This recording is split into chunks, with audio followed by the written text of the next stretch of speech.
Hey everyone, welcome back to Blurred Lines Crime, Conspiracy, and the Truth Behind the Gossip. I want to start this episode by thanking each and every one of you guys for being patient and being here. I appreciate you guys so much. I have taken the past week off kind of just to organize and decide what is best for me going forward. So, going forward, we are only going to be doing deep dives on Fridays, and that is it for right now. Maybe later on, I will add some stuff, but as of right now, we are doing only deep dives on Fridays. It saves me for research and things like that because if I'm doing 2 episodes, I'm doing way more research, plus my TikTok and a YouTube and all of that other fun stuff. So, thank each and every one of you. I hope you guys are excited to hear deep dives every week. Now, this week, I really was like, what am I gonna do? And then all of a sudden, me and my husband, I think he was on like Sunday or Monday night, we ended up watching the documentary, the a Trainwreck Astroworld tragedy over on Netflix. That had kind of been on my mind, and so I think we watched it on Sunday. I want to say I was on Monday. I was like sitting down trying to figure out, okay, what case am I gonna cover? That was the one that was on my mind. So I was like, you know what? Let me cover this because I think that it has a perfect element of crime because obviously somebody is at fault for this. You know, it's not, it didn't just miraculously happen out of nowhere. And two, I think it's a little bit conspiracy because there's some stuff behind this that has come out and it's a little conspiracy theory, wishy type stuff. You know, there's a lot of gossip surrounding it. So it's perfect for Blurred Lines. And even though it is a little bit on the heavier side, I do want to give you guys a fair trigger warning. We are going to be discussing death of younger children, younger people, as well as asphyxiation and things like that. So just beware. I'll try to warn you guys every time we kind of go into that and talk about things a little bit more graphically. Just a heads up for you guys. Might be something you want to skip today if you're not really on that level right now. I completely understand. But again, it's very heavy, but we are diving into the most chaotic, heartbreaking, and controversial music event in recent history, the 2021 Astroworld Festival tragedy. Hype, chaos, and the 10 lives that were lost. We all know Travis Scott, a chart topping rapper, culture icon, the collaborator with brands like Nike and Fortnite. But what happened at this festival in Houston was more than just a mishap or a scandal. It was a preventable disaster that left 10 people dead, hundreds injured, and an entire industry questioning its safety standards. I want to let you guys know of this. I do not support Travis Scott one bit. Not at all. But in the years prior to Astroworld, he was a huge icon. There's no denying that. Kids knew him, parents knew him. It was just a huge thing, especially with being locked up for COVID. His Fortnite feature, he had a documentary actually on Netflix, which is crazy to me, and learning about victims and people that were present at this concert that I didn't really even look into any of that. And I will in the future, so be sure you're following my TikTok page, Ashtootrippy. I'm trying to talk about it there, but just a little side note. Sorry, I'm rambling, but just a little side note. Every time I try to post on my TikTok about Astroworld, my captions don't generate. So I don't know what's going on with that. I've been still posting them and they haven't been getting too much traction, so a little bit fishy to me. As a person that posts a lot of controversial stuff over on TikTok, I can tell you that's weird. It's weird, okay? So we're gonna unravel what happened from the festival's history to the horrific night of November 5th, 2021, to the aftermath, the lawsuits, and the questions we're all still asking, of course. We're also going to get into a little bit of the theories that people have and a little bit of the dark side of what we see that took place at this concert. So, buckle in, guys. Let's get into some blurred lines, crime, conspiracy, and the truth behind the gossip. All right, so we're going to talk about the rise of Astroworld. So, a little bit of history about Astroworld. The festival launched in 2018, and if you're not from Houston or you're not in, like, a huge Travis fan or in the Travis fandom. The name actually comes from a now closed Six Flags theme park. Travis Scott grew up in Missouri City, just outside of Houston, and he was obsessed with Astroworld as a kid. Again, this is something that comes from the documentary that he talks about. The festival was created to bring that nostalgic vibe back. Think roller coasters, cotton candy, trippy stage design, and the lineup. In 2018, it was huge. Post Malone, Young Thug, Metro Boomin, and of course, Travis himself. It was supposed to be a hip hop wonderland. So again, this was not like small beans. Like we're talking Post Malone in his prime. We're talking Metro Boomin was huge. Young Thug was huge. All of these people are huge artists. Even the one in 2021, huge artists, huge names. By 2019, it was even bigger. More artists, more fans, more genres. Rosalia and Marilyn Manson were thrown into the mix. Attendance was 50,000 people, but even then, before the tragedy, there were warning signs. People got trampled at the entrance, barricades fell, and 3 were hospitalized. Does that sound familiar to you? Yeah. So this was in the 2019 Astroworld, and so this is the actually thing. So in that same year in 2019, Netflix dropped "Look, Mom, I Can Fly," a Travis Scott documentary that was part concert film. So it was a part PR machine, and it showed the chaos of his performances: fans leaping fences, going wild, losing it. But instead of concern, it was branded as quote unquote rage culture. It sold out shows, but it also set the stage for something darker. That was the one I was talking about, the "Look, Mom, I Can Fly" over on Netflix. And I'm gonna try to look for it because I want to watch it again. But that was one that I remember watching, and I remember being like, oh well, that looks like really fun, because I've been to a concert before where you like ran towards the stage. Of course, it was at a venue, more security, less people, stuff like that. But when I was younger, and I was younger at this time, obviously, this was 4, 5, 6 years ago, I thought, oh, well, that looks like a fun concert. Because at the time, I was a huge concert goer. Like now, I don't go to as many concerts as I used to, but I love concerts. It's a freeing space. People that go to concerts realize that it's a few hours at night where you can kind of lose all inhibition, dance your heart out, and just be someone that you're not on a normal basis. And I love that about the concert culture of things. The fact that he blatantly disregarded his fans' life by quote unquote labeling this as rage culture instead of noticing the darker things that happen. Like, this is literally, most of his things I've seen, he's insinuating riots. I've seen people completely banned from states for doing that. Like, it's crazy to me to think that he's still allowed to do these performances. And anyways, let's move on here. Now we're gonna fast forward to 2021. COVID had canceled the 2020 event, so this was the comeback.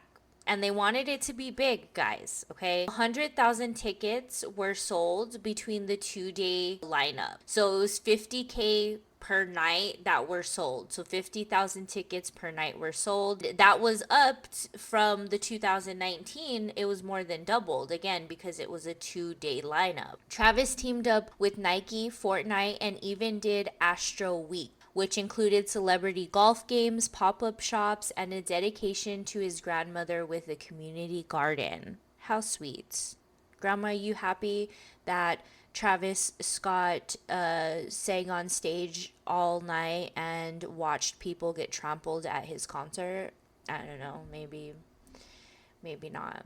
Tickets, those were gone in 30 minutes. So once they went on sale, they were completely sold out within 30 minutes. The thing about this is, and I hope people really realize this, is so you see how the planning was, right? They were so focused on doing these celebrity golf games, pop-up shops, all of this stuff to get this promo out, to get him out there, to get these tickets were already sold. People already bought them, but he's promoting because he had Nike, Fortnite, and also Apple Music there to record. So he had signed a multi-million dollar deal with Apple Music themselves, and we'll talk about that a little bit later as well. But this also, there was a lack of preparation, I think, on a lot of people's hands because they were so focused on actually promotion. I don't know, just my opinion. So November 5th, 2021, the crowd crush. So here's what we know. 50,000 people were packed into NRG Park in Houston for the first night of Astroworld's festival. Around 2 p.m., fans started rushing the gates, breaking barricades, and overwhelming security. That chaos really never stopped. They basically stated that them breaking down barricades and things like that, that was something that they could not control.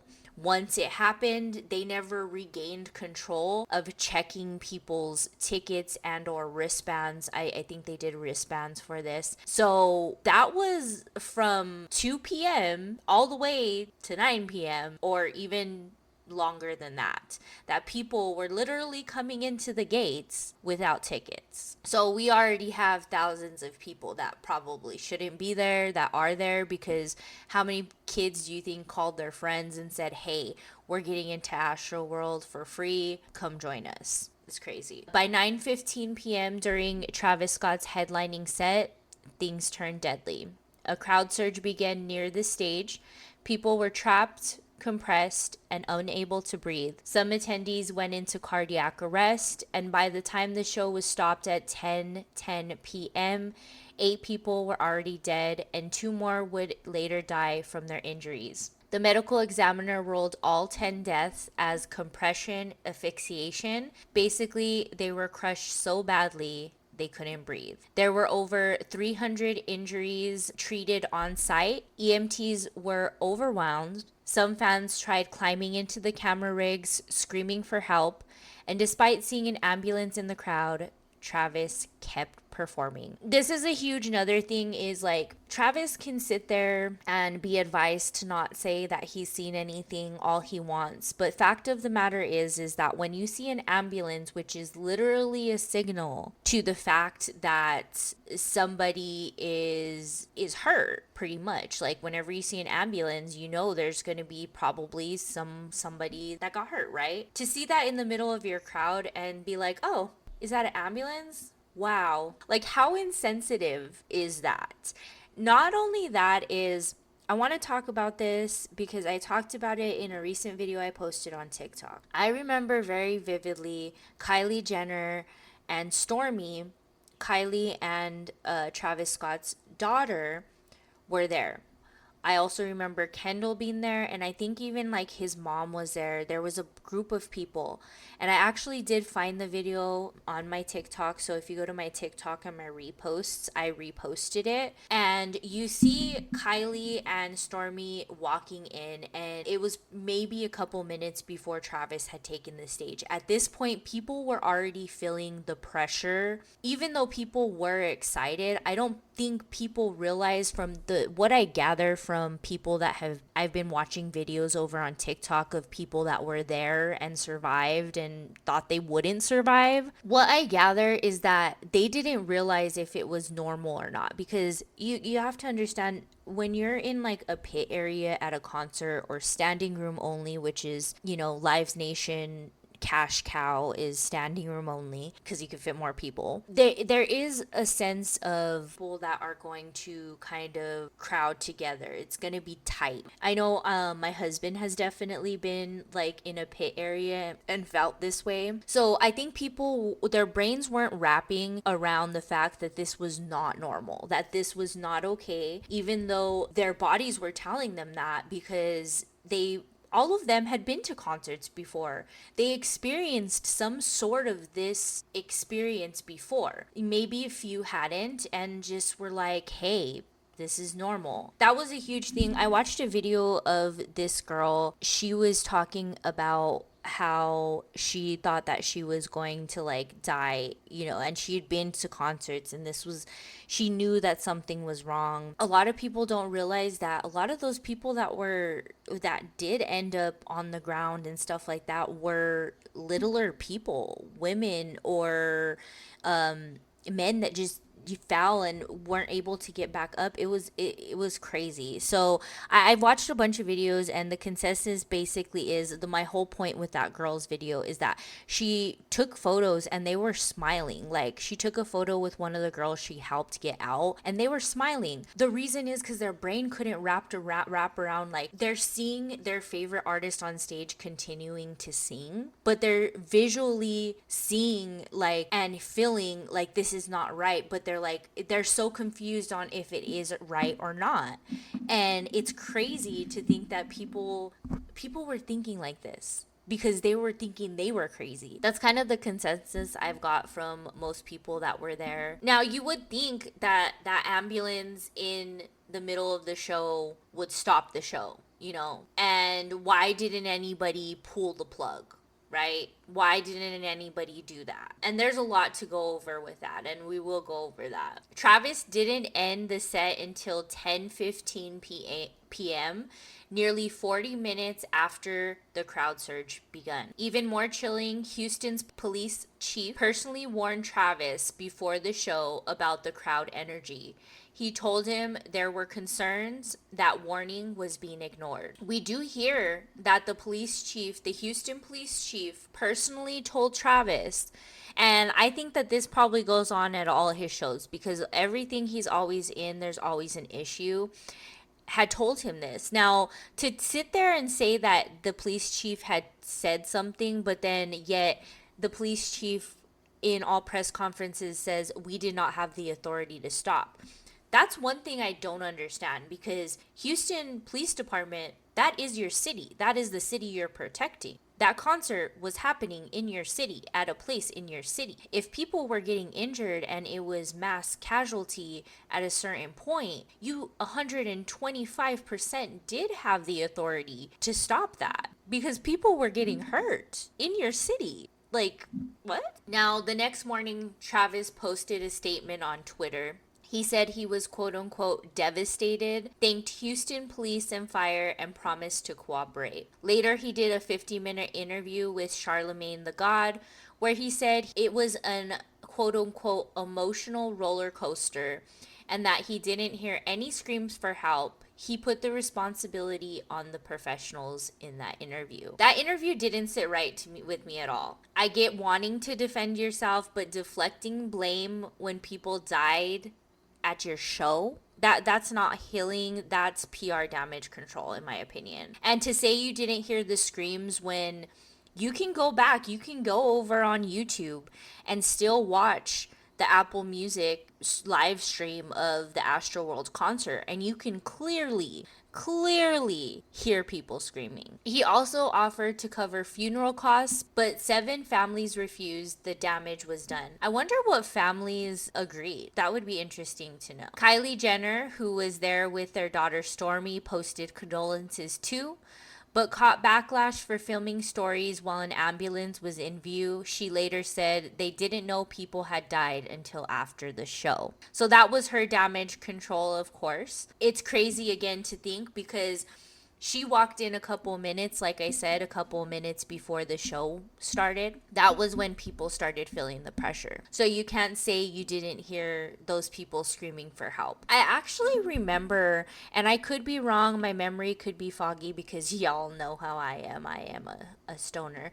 I remember somebody actually yelling at Kylie where they were sitting at and saying, help, people are dying. And there was just like no expression. But it wouldn't be surprising that she didn't hear anybody, because that music was so flippin' loud. But every time there was like 10 to 15 seconds between songs, and you can hear it. Like, you can hear it. Like, even if you think you heard it, like people saying help, wouldn't you say, hold on, let's be quiet? You know what I mean? I've seen artists do it before. In the months that followed, the backlash was massive for Travis Scott. He was dropped from Coachella 2022. His Cacti Seltzer brand was pulled. I always wondered about that. Epic Games removed his Fortnite emotes. There were over 300 lawsuits, including against Scott, Live Nation, security companies, and the venue itself. In response, Travis launched Project Heal, a safety initiative promoting better event planning, mental health resources, and scholarships. It's funded by Scott and a portion of his product sales. Interesting. But let's be real. To the families of the victims, no project or donation can undo what happened. So I also wanted to touch on that a little bit more because he did this Project Heal and he did mental health resources. Now I found out that the mental health resources that he partnered with BetterHelp. One, he never apologized, and everybody I see on TikTok people post this song that he released, I guess later on after this all took place. But everybody posts this song. It's not an apology. It's lyrics is what it is. There's nothing to do with apologizing. It's all about how he feels. It has nothing. It's very insensitive. But he never posted an apology. But in this Heal project, the mental health resources they're talking about is it's basically a scam. It's BetterHelp. So it's a digital therapy and it's only free for 1 month, which you can get it on multiple sources free for 1 month. But after your free month is over, they charge you for the next month, which is like $200 and some, and it's taken out of your account right away. And the funny thing about this is that he was promoting this as the mental health resource and it was free, but this is like digital therapy. So you would either do it via text message or video chat or things like that. And the company stated it's not suitable for minors. Considering that a lot of the people that were at his concert and he was offering this free for 1 month, which again, a lot of people, Selena Gomez even offers it at that amount because it's just like an offer that this scam company offers you.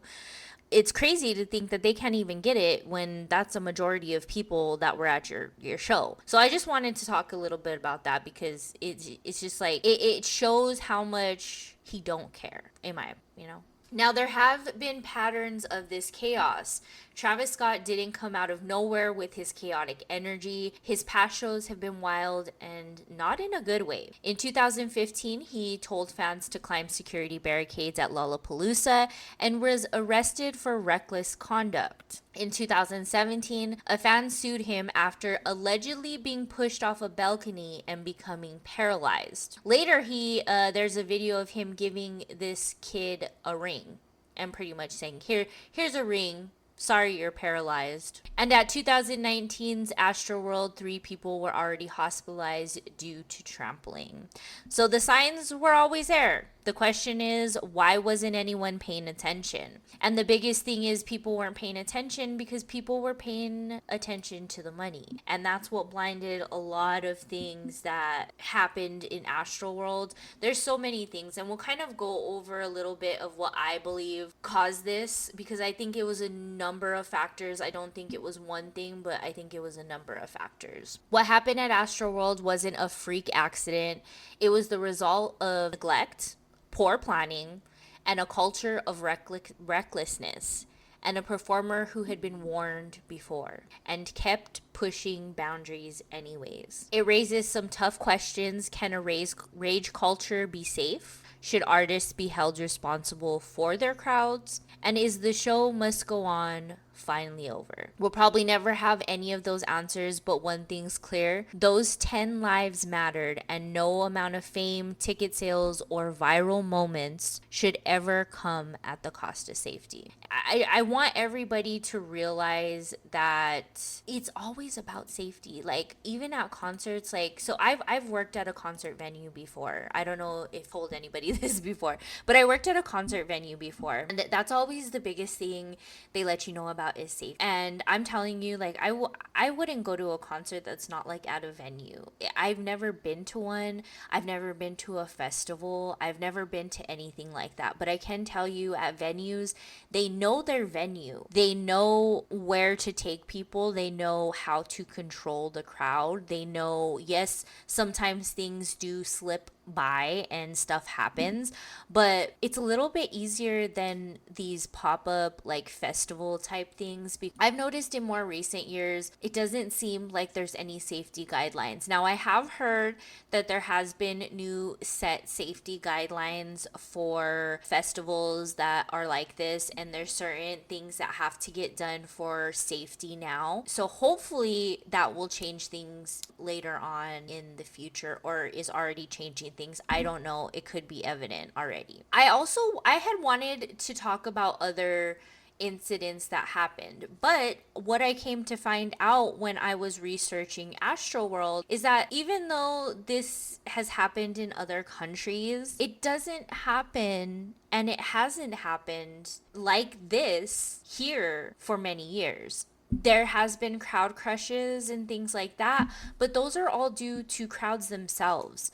This was something due to planning and also execution and cancellation of shows. And in doing everything, things are either about execution of shows, or like I was going to talk a little bit about the Route 91 tragedy in Las Vegas, the country concert or the country festival that happened. That's more terrorism type thing. So there's not really anything that's happened like this. This is more of a one of a kind type of thing, because a lot of times what happens is when they lose control at the gates, they're going to cancel a concert 9 times out of 10, even a festival, anything like that. Or they're going to have a lot of people able to go through the crowd and kick the people out that aren't allowed to be in there, the ones that don't have tickets. So that's the first thing that I believe ruined this concert. It was when they stormed the gates at 2 p.m. and it didn't stop until probably the show stopped, or probably until the cops blocked it off, because at that point it was a crime scene. They had to analyze it and go through it and do all of that stuff. So at that point, I think that was the first chance. I think that was the first chance that they had to shut everything down. And they didn't. They simply did not do it. They didn't do anything. They just let it happen and continue happening. And the second instance they had was before the show started. If they had people walking around that event and noticing that the people were coming in a certain way, they should have been able to have the staff to guide people on the other side. The point of the matter is there was already too many people in the venue. So even if they had the staff to do that, which they didn't, it wouldn't have mattered. You've seen the aerial views of when this concert was happening. That place was packed from front to back. Like, there was no way to get out. And it's so weird because the way that this was done was like in a weird like roundabout way. So where Travis Scott was performing, which his stage was not touched all day. It was one other stage that was in a more airy area, but not really. His was on the other side, and it was kind of like boxed in. So that was another huge thing. Again, a second instance it could have stopped. Now, I seen a lot of videos, and that's what I ended up watching a lot of videos with people like walking through the actual Astroworld like setup after the cops had did their investigation and stuff. And a lot of people were like, "Oh, well, he was playing. He couldn't see, he couldn't hear, he had things in his ears." He absolutely could see. Absolutely. With the lights from the stage, the lights that were going around and everything, he can see. He can see what was going on. The fact that it either ignored or didn't pay attention to it are two different things. But he absolutely 100% did see. Now, he stopped the show 3 times.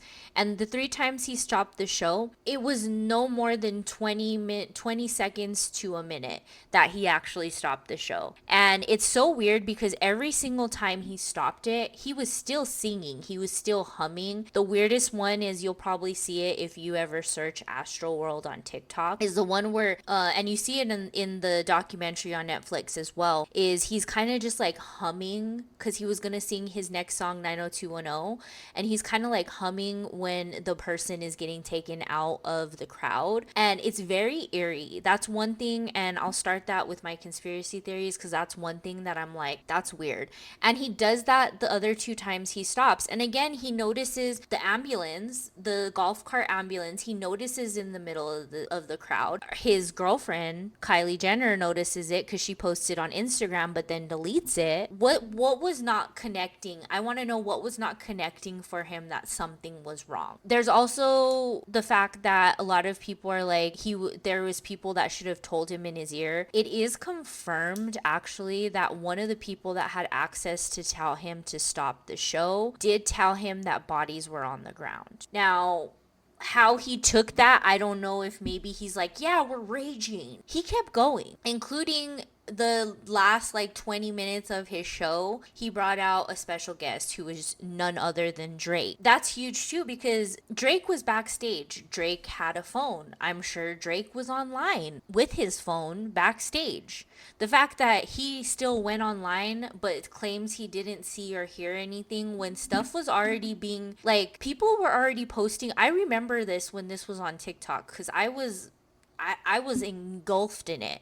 People had started posting while this was taking place. Like, I even vividly remember people saying they were gonna die because I started seeing those videos again. There's this one girl that she's like, I thought I'd repost this, and she's like, we're gonna die tonight, because she was already getting crushed in a barrier. To say you don't see that is very ignorant, especially when we know how cell phones work and social media.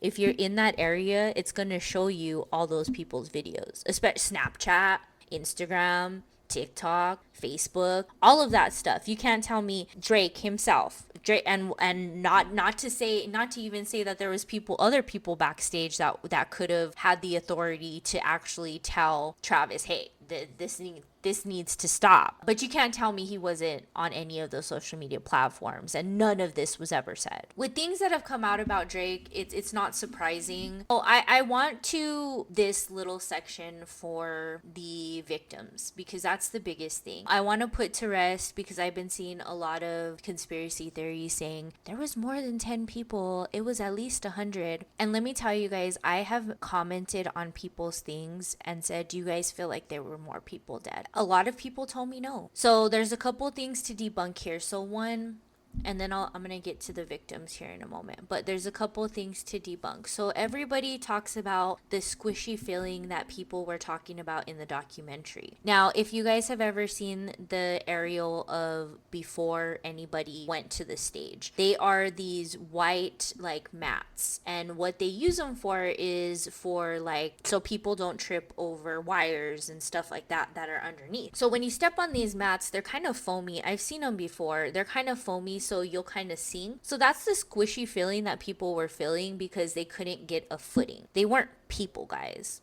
Okay. Now, the other thing is people are like, oh my God, they were pulling out people left and right. Yes, they were. And yes, there was a lot of people doing CPR. But you have to remember those people are doing CPR on people that ended up surviving, which is a good thing because people were saving people's lives. You also have to remember that people do recover from injuries. A lot of these people were younger. They recovered from injuries. They didn't have as bad as injuries as other people. But you also have to remember over 300 people were injured and were taken for injuries. So it's not abnormal, and it's not something that Live Nation is hiding. I don't want to talk about that because I don't believe that. People are like, oh, well, just because they didn't have a ticket, they weren't considered dead at the Astroworld Festival. No, things don't work like that. People die, and there's a log of people dead, and there's a log of where they find them dead. People don't just get taken into the morgue without any of that information. So that's the logical reason on here, and we're not going to go to that. I'm going to be talking about a little bit on my TikTok going forward because that rumor, that conspiracy theory is too conspiracy theory for me because it's not logical.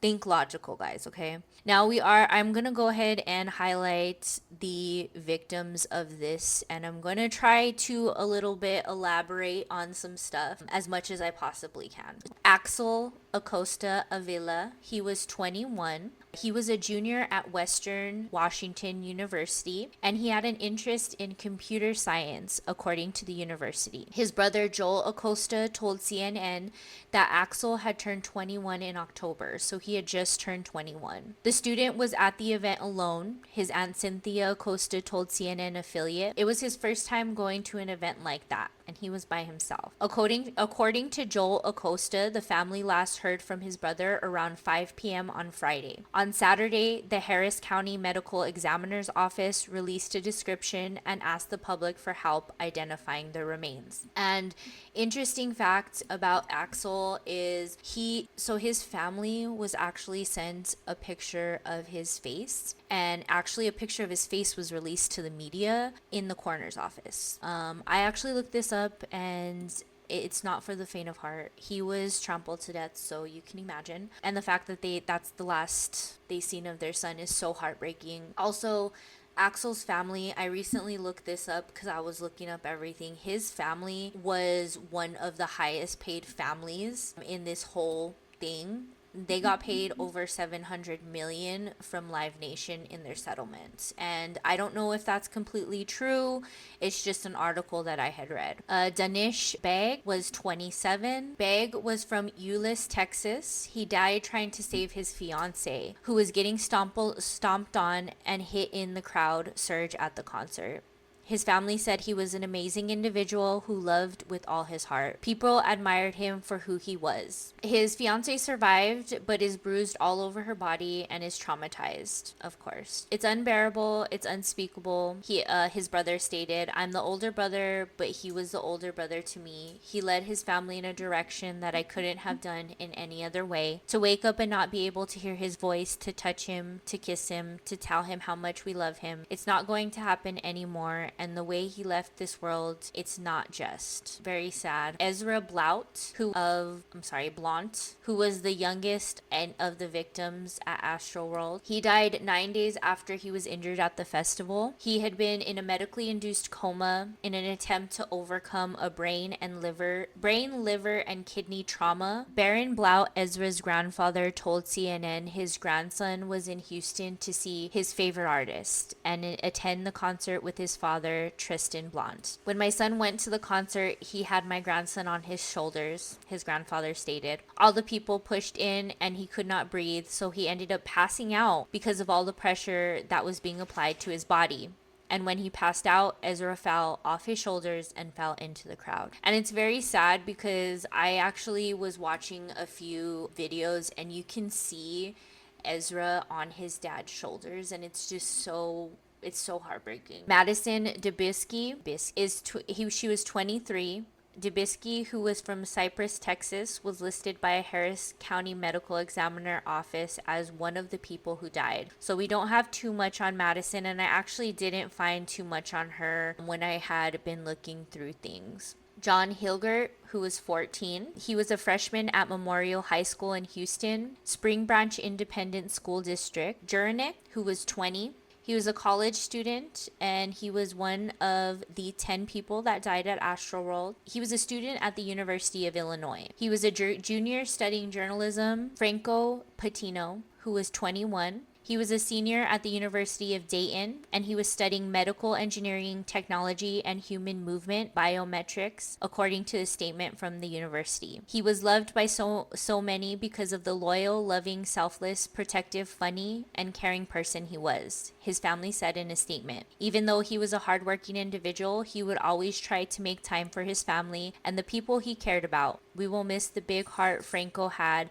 and his passion for helping others. Rodolfo Pena, who was 23. Pena lived in Laredo, Texas, and studied at Laredo College. His older brother, Guadalupe Pena, set up a verified GoFundMe account for his funeral expenses. Pena was 23. Brianna Rodriguez, She was 16. Rodriguez was a junior at Heights High School in Houston, according to a verified GoFundMe account. Dancing was her passion, and now she's dancing her way to heaven's pearly gates. Bharti Shahani, she was 22. She was a student at Texas A&M, studying electronic systems engineering technology. Bharti played the role that first-generation oldest siblings play. They are the glue of the family. They are the liaison. They are the mentors. They are the advisors. They are the interpreters. They are the people who keep the family together, said the family's attorney. Shahani's youngest sister, Namrata, said Astroworld was their first music festival, so the concert served as her time to just have fun and let loose. All right, so those were the 10 victims. Again, there was over 300 victims. Also, there was about 300 people that were injured during this event, just to kind of put that into perspective for you. There's a couple of things I kind of want to go over that I think also play a factor into this tragedy. Now, not only has Travis Scott been known to incite riots before, but there is this culture that he has basically put around his crowd, the people that follow him and the people that go and watch him. And I believe that has a huge factor in it. Also, the fact that it looks like a Houston Police Department didn't feel like they had any kind of authority to stop the show. That had a lot to do with it. Security, in the documentary, they basically insinuate security was hired the morning of the festival, the early morning, like 2 a.m., 5 a.m. So there wasn't any kind of planning around security. I think that was a huge thing. Let's talk about ticket sales. So there is a text message between the major people with Live Nation stating that the venue or even just the stage itself could only safely fit 35,000 people. Instead of refunding tickets before the show, they went on with the 50,000 tickets they went ahead and sold. Now, not that that even matters, just because of the fact that they didn't have control over the entry gates to begin with. So it doesn't even matter, but at the same time, that could have, if they would have regulated that, maybe there would have been less people to show up. I don't know. It may have changed some kind of thing. Now, the other big thing that I think people always ignore is that people were calling 911 in the crowd. There was 5 calls by 9:30, which I believe he went on stage at 9. So there was 5 calls already logged. That was something that, since they already had the police department, don't you think it would have been easier for them to then go and help? I don't know, maybe that's just me, but it seems like a lot of things in this case or in this concert were ignored. A lot of things were not only ignored, but I think also just pushed aside. I believe that Travis Scott did see that crowd compression. There was no way a naked eye could not see that. I'm sorry. And the fact that a live stream with Apple Music caught people asking for help and saying stop the show, but you didn't hear that and you didn't understand that, or you didn't want to hear or understand that, is crazy. Now, there is also a rumor that if Travis didn't finish the show, Apple Music wasn't going to pay him. I think it was like 4.2 million or something like that. And that's, honestly, I can believe that this was all done for money. I'm sure it's within a contract somewhere saying, like, if you don't finish the show, you can't get the money. But at the end of the day, with somebody that has amassed a collection of luxury cars and, homes and all this other stuff, would that even matter? You could have saved thousands of people trauma, hundreds of people injuries, and at least 10 people's lives. I think that would, me as a caring and loving human being would think that would be enough for me to stop a show. But hey, that's just me, All right, guys. Well, I want to thank you guys for listening to Blurred Lines, Crime, Conspiracy, and the Truth Behind the Gossip. If this episode stirred something in you, go ahead and share it. Let's keep having these hard conversations and keep talking about the things that matter, But I'm your host, Ashtootrippy, and I'll catch you guys next time. We'll pull back the curtain on another story that's not as black and white as it seems. So I hope you guys have a wonderful rest of your week. Stay positive, stay awesome, and we'll talk about it next time. Bye, guys.